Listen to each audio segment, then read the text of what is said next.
A fornalha da ira divina. Mensagem de John Owen. E veio a mim a palavra do Senhor, dizendo: Filho do homem, a casa de Israel se tornou para mim em escória. Todos eles são latão, e estanho, e ferro, e chumbo, no meio da fornalha. Eles são até escória de prata. Portanto, assim diz o Senhor Deus: porque todos vós vos tornastes em escória, eis que eu vos reunirei no meio de Jerusalém. Assim como ajuntam prata e latão, e ferro e chumbo, e estanho no meio da fornalha, para soprar fogo sobre ela, para derretê-la, assim eu te reunirei na minha ira e no meu furor, e te deixarei lá e te derreterei. Sim, eu vos reunirei e soprarei sobre vós o fogo da minha ira, e sereis derretidos no meio dela. Como a prata se funde no meio da fornalha, assim sereis fundidos no meio dela, e sabereis que eu, o Senhor, derramei minha fúria sobre vós. Ezequiel capítulo 22, versículos 17 a 22. Não insistirei na abertura específica destas palavras, mas apenas tirarei delas algumas observações. Primeiro, esta é uma semelhança muito instrutiva entre prata e escória, portanto, é frequentemente utilizado pelo Espírito Santo. Como se tornou a cidade fiel uma prostituta, estava cheia de julgamento, justiça alojada nela, mas agora assassinos. Tua prata se tornou escória, tua prata se tornou escória. Esta é a expressão de Deus da condição de um povo apóstata. Tua prata se tornou escória. Ele usa de novo Jeremias capítulo 6, versículos 29 e 30. O fole está queimado, o chumbo é consumido pelo fogo, o fundador derrete em vão, porque os ímpios não são arrancados. Prata reprovada, prata recusada, prata suja, os homens a chamarão. E então aqui neste lugar do profeta, tua prata se tornou escória. Em segundo lugar, existem dois tipos de coisas que são chamadas de escória de prata.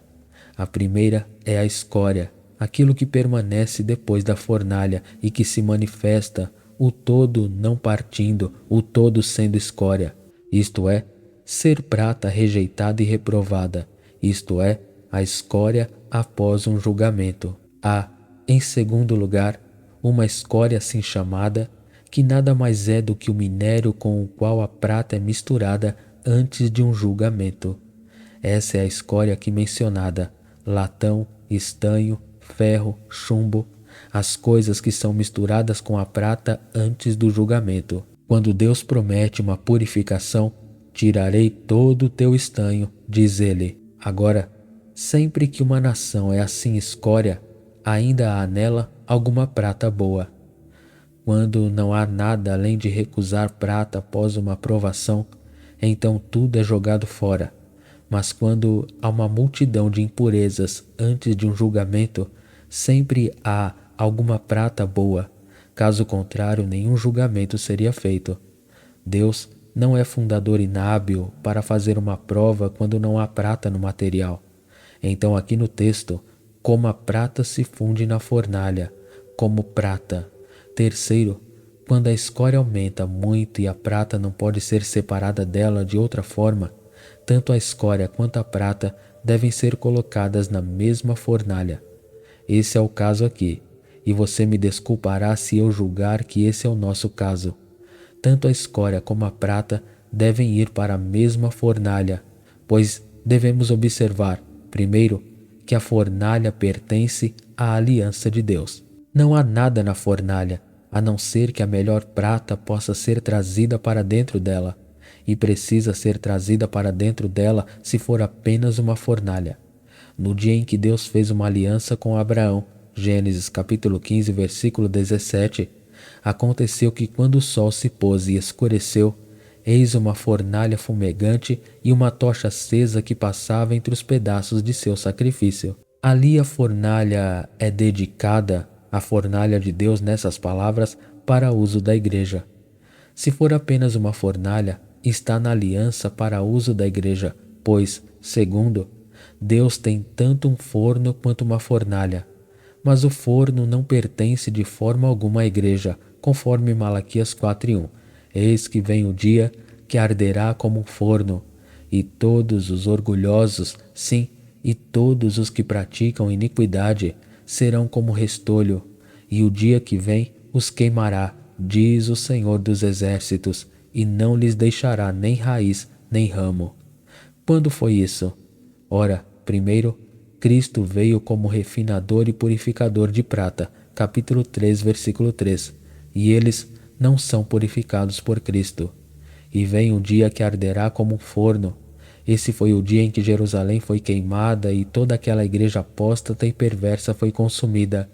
Deus não lhes deixou nem raiz nem ramo quando 1.100.000 deles foram destruídos naquela cidade. Esse foi o forno de Deus que queimou aquela igreja perversa e apóstata. Verdadeiramente, irmãos, se tivéssemos obedecido a Cristo como refinador, no dia do seu refinamento poderíamos ter evitado o dia da vinda do seu forno. Contudo, não é isso que está aqui ameaçado, mas é uma fornalha comum para a prata e para a escória, a mesma fornalha. Por que então observar que quando Deus traz prata e escória, boas e más, para a mesma fornalha, isso é o maior sinal do desagrado de Deus? Portanto, está aqui no texto: sabereis que faço isso na minha fúria, na minha raiva e no meu descontentamento. Não há nada mais para tremer do que quando todos devem ir para a mesma fornalha. Reunirei a prata e o latão e o ferro e o chumbo e o estanho e irão para a mesma fornalha. Deus às vezes faz uma distinção, como Isaías 31:9 diz o Senhor, cujo fogo está em Sião e a sua fornalha em Jerusalém. O fogo ali é o fogo de uma panela e fornalha é uma fornalha ardente. Haverá um tempo, houve um tempo em que Deus trará sua própria Sião apenas para o caldeirão e eles não estarão na fornalha com os ímpios. Receio que a limpeza das igrejas esteja além do alcance das multas. Entretanto, aqui no meu texto, eles são colocados na mesma fornalha. Quando é que um povo está tão coberto de escória que é necessário que o bom e o mal entrem na mesma fornalha? Vou citar apenas duas coisas claras. Primeiro, quando a generalidade de um povo é abertamente perversa e profana. Você verá nos versículos seguintes deste capítulo a razão dada pela qual Deus colocará todos eles na fornalha. E por que isso acontece? Porque os profetas eram ímpios, e os sacerdotes eram ímpios, e os príncipes eram ímpios, e o povo era ímpio. Ele os distribuiu em várias partes, profetas, sacerdotes, príncipes, povo, e eles são todos iníquos e, portanto, devem ir para a fornalha, diz ele. Isaías também fala em montar uma fornalha. Por que Deus estabelecerá uma fornalha tão terrível? Ora, diz ele, versículos 5 e 6, é porque toda a cabeça está doente e todo o coração desmaia. Desde a planta do pé até a cabeça, não há nele coisa sã, mas feridas e assaduras e feridas putrefatas, não foram fechadas, nem curadas, nem amenizadas com unguento. Quando há uma corrupção universal dos caminhos e dos caminhos de todos os tipos de homens e de todo o corpo do povo, então Deus acende a sua fornalha. Segundo, você pode acrescentar a isto que a escória se apega tanto à prata, que não há outra maneira de separá-las. Mas todas devem ser colocadas na mesma fornalha. Quando todos os esforços falham, as advertências falham, os castigos falham, a pregação da palavra falha e a prata não é separada da escória, quando os homens podem escassear, os professores podem escassear, seja avisado. Quando conseguem pensar nos pecados dos outros, mas não pensam nos seus próprios. Quando eles não fizeram nada em prol da reforma, mas disseram que terão paz. Deixa o que vier, de uma forma ou de outra, eles terão paz. Não há outra maneira se não entrarmos todos na mesma fornalha, nada mais servirá. Isto é tudo o que observarei pelas palavras, apenas eu faria um pequeno uso deles em uma ou duas palavras. E direi a respeito deles como o apóstolo Paulo fez em outro caso. Isto falo eu, não o Senhor. Isto é, Não que ele tenha falado algo contra a mente do Senhor, mas foi sobre isso que ele não teve uma revelação imediata. Embora, disse ele, eu julgue que tenho o Espírito de Deus para me guiar de acordo com as regras neste assunto, ainda assim não tenho uma revelação especial sobre isto. Isto falo eu, não o Senhor. Mas, quando ele chega com aquilo para o qual tem uma revelação especial, então, isto o Senhor ordena, não eu. Então, em verdade, direi duas coisas, das quais uma é, eu digo e não o Senhor, e é apenas isso, em minha opinião, estamos todos indo para a mesma fornalha. Que os homens se agradem e se lisonjeiem como quiserem, clamando: a igreja, o templo do Senhor, paz, paz. Meu julgamento é que todos nós estamos indo para a mesma fornalha com todo latão e estanho e chumbo e ferro na nação, indo para a mesma fornalha. E eu digo isso agora? Não, tenho falado sobre isso a esta congregação há alguns anos, que estamos todos entrando na mesma fornalha. Mas isto posso dizer, e falo da parte do Senhor, o Senhor fala e não eu, que as coisas estão assim declaradas na regra, assim declaradas na providência, que é seu dever e meu preparar-se para a fornalha, uma fornalha ardente, uma fornalha fumegante, na qual temo que Deus lance toda esta nação, para, primeiro, nem você nem eu podermos dizer o que dizer sobre os pecados da nação, de todos os tipos de pessoas, nossos sacerdotes, profetas, príncipes, povo. Nem você nem eu podemos dizer o que dizer à morte e lentidão de todos os tipos de professantes, de mim e de você e de todos os tipos de professantes, para chegar a uma reforma que possa prevenir uma fornalha, não chegar a uma reforma que nos dê fé para pleitear um interesse na panela e não na fornalha. Eu sei o que as esperanças gerais dos homens imploram e falam. Bem, apresente suas razões. Defenda-as diante de Deus hoje, se puder, se tiver alguma coisa a implorar além da graça e misericórdia soberanas. E quando a total impossibilidade que aparece de qualquer outra maneira se separar a prata da escória, de nos separar do mundo, a praga, o fogo, não o fez. Sinais em cima nos céus e embaixo na terra não fizeram isso. A pregação sincera do Evangelho, embora em fraqueza, não o fez. Súplicas, exortações, não o fizeram. Nossas orações não conseguiram. Ainda nos apegamos ao mundo. Não insistirei em detalhes agora. Eu já lhe mostrei o suficiente anteriormente. Portanto, não sei nada que possa servir de argumento para que não devamos todos cair na mesma fornalha. E em segundo lugar, Deus chamou seus trabalhadores para montar uma fornalha. Os operários que Deus chama no mundo não devem fazer a panela, mas sim homens que trabalham com argamassa e tijolos, aptos para construir uma grande fornalha. E existem todos os tipos deles. O Senhor nos ajude. Deus emprega seus trabalhadores para construir a fornalha. Alguns por violência, alguns por traição, alguns por loucura, mas todos preparam uma fornalha. Podemos vê-los trabalhando e ouvi-los trabalhando todos os dias para preparar para esta nação uma fornalha da ira e do desagrado de Deus. Agora, irmãos, isto eu digo, isto diz o Senhor, quando os obreiros de Deus estão montando uma fornalha, certamente é nosso dever construir uma arca. As pessoas que foram empregadas na arca de Noé, é apenas outro tipo de alusão, foram obreiros de Deus para provocar uma destruição que destruiu o velho mundo, o mundo que não se arrependeu da pregação de Noé. Deus chamou seus trabalhadores, mas Noé, movido de medo, temor, construiu uma arca. Tenho observado que os espíritos dos homens trabalham e ouvem tudo que pode mantê-los longe do medo. Geralmente eles o fazem e muitas vezes as coisas mais fracas e triviais afastam o nosso medo. Mas diz ele, Noé, movido de medo, de temor, após a advertência de Deus de que viria um dilúvio que destruiria como esta fornalha, construiu uma arca. Ele ficou com medo e construiu uma arca. Muitas vezes me perguntei essa palavra, Ezequiel 21, versículos 9 a 13. Deus ameaça uma espada. Uma espada afiada e também polida está afiada para causar uma matança dolorosa. Está decorada para brilhar. Deveríamos então nos alegrar. Ele a deu para ser polida, para que possa ser manejada. Esta espada está afiada e polida para entregá-la na mão do matador. Golpeie, portanto, sua coxa. Por quê? Porque é uma provação, disse ele. E se a espada desprezar até mesmo a vara, todas as outras aflições mais graves?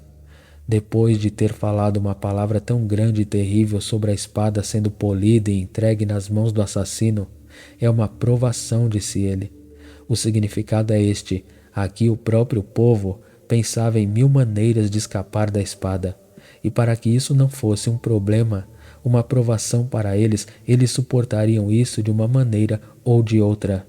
Na verdade, tenho vergonha de mim mesmo e da maioria do povo de Deus com quem converso, ao ver que temos tais pensamentos, que quando a espada de Deus é polida, não há prova nela, que seremos bem tratados também. Mas prepare-se, será uma provação que testará todas as suas confidências carnais e as consumirá. Isso testará o tipo de sua profissão, e se for considerado falso, também o consumirá. É testar ao máximo todas as suas graças, toda a sua fé, toda a sua confiança, toda a sua resignação, toda a sua disponibilidade para deixar as coisas do mundo e se separar delas. Será uma prova, amigos. Pense o que quiser, será uma provação. Porque é uma provação, disse ele. É estranho que haja tal estupidez sobre nós, que quando a espada é polida e tornada brilhante para o massacre e entregue nas mãos do assassino, não devemos sequer pensar que será uma provação, mas fazer festa. A razão é esta, claramente, porque escapamos de provações anteriores na praga, no fogo e na ira do homem.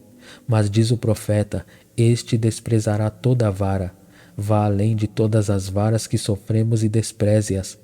Você pensa que é uma vara, mas não se engane. Desprezará toda a vara, desprezará e será uma prova. Você não teve nenhum julgamento, nem a tua confiança nem a tua graça foram testadas, mas isto será uma prova. Não acredito que essas coisas sejam uma adivinhação vã.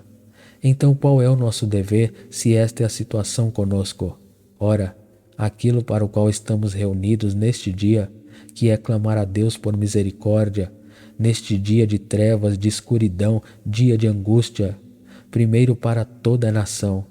Oremos a Deus para que, se for de sua santa vontade, seja como for que ele lide com a nação, ele chame os trabalhadores que parecem estar empregados na construção da fornalha, pois seus rostos estão cheios de pavor e terror, e isso indica um trabalho terrível quando Deus emprega tais trabalhadores. Implore a Deus que os desvie, caso contrário, empregue-os. Implore a Deus que os tire, que homens ferozes e cruéis não possam ter a execução dos julgamentos de Deus sobre esta pobre terra.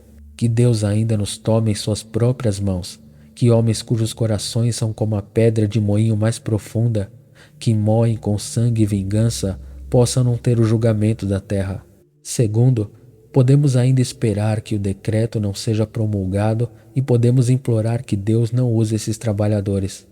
Agora, se implorarmos a Deus para que Ele ainda faça com que a fornalha se apague, se descobrirmos que isso está chegando e se descobrirmos que nossos corações estão dilatados para orar e Deus inclinando seus ouvidos para ouvir, continuemos a pedir mais, não apenas para que tal e tal não possa ser empregado para incendiar a nação pobre, mas que Deus até faria com que a fornalha desaparecesse. Abraão começou a orar a Deus. Ó Senhor, disse ele, se houver 50 justos em Sodoma, pouparás? Eu irei, diz Deus, se houver 50. Senhor, disse ele, se houver 45, você poupará? Farei por 45, diz Deus. Mas deixe-me acrescentar, suponha que sejam 40.